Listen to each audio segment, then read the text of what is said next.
Our first hearing this Congress is on the threats posed by the Chinese Communist Party and what our military needs to do to stay ahead of them.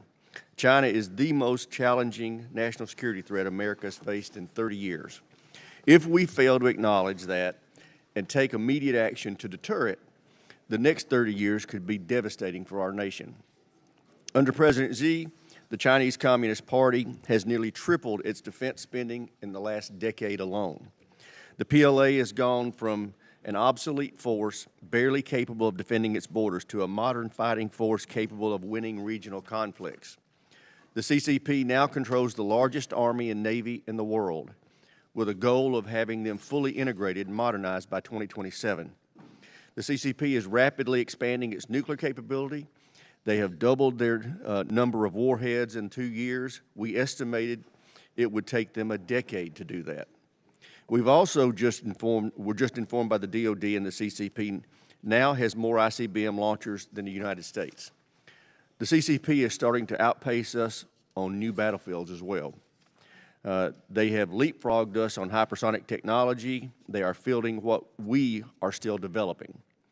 They are making advances in AI and quantum computing that we struggle to keep pace with.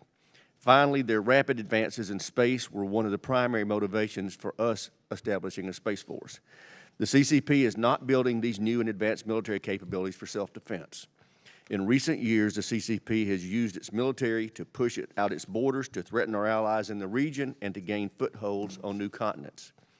In violation of international law, the CCP has built new and commandeered existing islands in the South China Sea, where it has deployed stealth fighters, bombers, and missiles.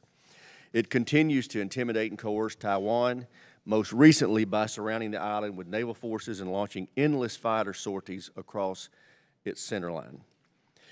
In recent years, the CCP has also established a space tracking facility in South America to monitor U.S. satellites, as well as an overseas naval base miles from our own on the strategically vital Horn of Africa.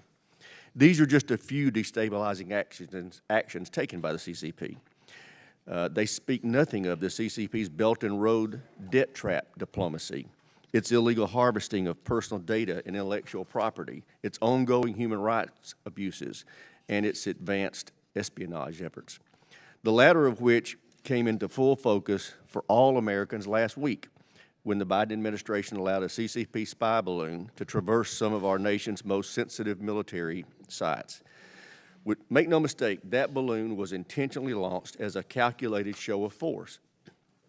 We have to stop being naive about the threat we face from China. We no longer have the luxury of time. We need to act now to get ahead of this threat.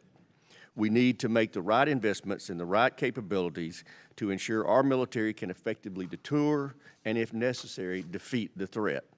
That will be the focus of this committee, this Congress. I look forward to working with all of you on this effort, and with that, I yield to my friend, the ranking member, Mr. Smith.